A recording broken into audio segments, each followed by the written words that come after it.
Welcome to the Clashing of Steel. And today I am talking about the unnecessary sacrifices. There are many of these moments and engagements where sacrifices might actually pay off. As an example, you could be holding a bottleneck area with one infantry unit, while having archers behind your back. Enemy infantries come blobbing in, and the archers could make it a fair trade-off, sacrificing one infantry for 3 opposing infantries. There are many of these moments, even with cavalry and spearmen. But in this match there will be seriously unnecessary sacrifices. And sadly enough, it will happen to these cavalries right here. The first engagements aren't anything special. He gets greedy and charges into me without being aware that there is anything behind me. This one will be easy to finish off. But what I actually use against them is the moment. I use this moment when they are retreating or pulling back to make my advance. And by knowing that I have spears behind me and they only have cavalries, I have bought myself a valuable engagement. It wouldn't be a fatal loss for them if they would pull back and retreat. They would have some men left, some cavalry units left. But instead they will be sending everything in here. And that is where the spearmen are going to shine. My idea wasn't here to just get some huge kills or sacrifice myself for nothing. What actually made it work here were the spearmen who were following me through the forest the whole time. If there would have not been any spearmen, I would have probably lost this engagement. Perhaps cavalries and war dogs could have helped me. But there is another mistake on our side right here. There are unnecessary cavalry units, war dog units, everything is trying to push in here. This is just the greed I hate about players.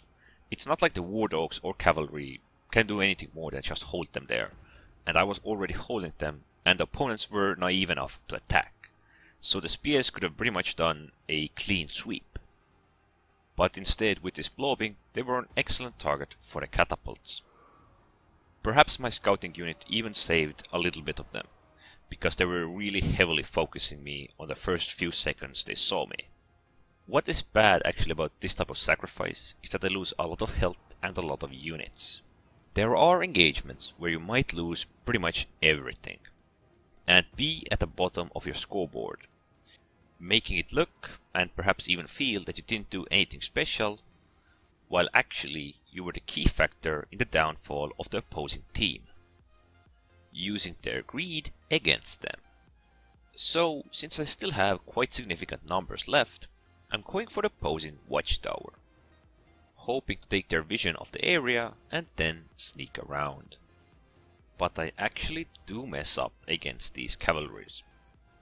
At first I'm guessing his regular barbarians, Armenians probably, nothing special, nothing I couldn't overcome.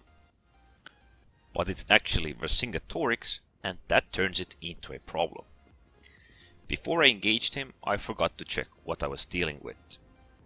So I made my charge and was ready to take him head on, because I knew I was gonna flank him from behind.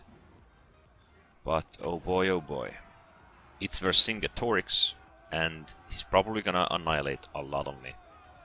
Although I'm trying to use my charge impact against them. It probably was a mistake because Defiance is incredibly strong, especially for barbarian cavalry. And that is why I can understand the recent nerf for the Vercingetorix. It was a decent skill for the barbarian infantry, but for the cavalry it was something that dominated like nothing other.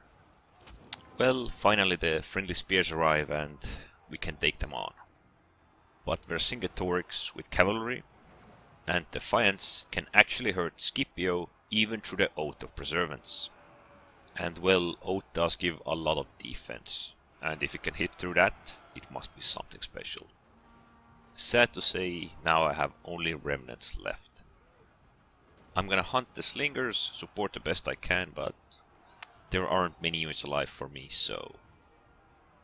It is sad to see what a single unit of Vercingetorix with Defiance can do. Okay, I'm playing Barbarians and Armenians. I should get hammered by practically anything else that isn't ranged units. So this was pretty much it. Opponents did make a lot of mistakes, especially their cavalry. Unnecessary sacrifices thanks to what we beat back a huge portion of their cavalry. It may seem that the question about winning the match is still up in the air because we have less troops than they have. But, well, most of their troops are still ranged units and they're going to suffer any moment now. So, on to the scoreboard. As you see, I got slightly under half of my points just by scouting the opponents. The bigger part fighting the cavalries and well, some defense points as well. But let's take a look at the spearmen who helped me. They got an incredible score with offense, capture and defense.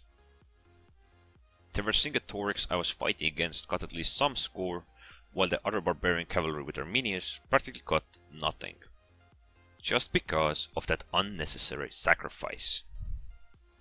This could also be a lesson to those who think about going head on in. They will be sacrificing themselves for nothing, ending up in a situation they can't handle, outnumbered, and eventually get destroyed.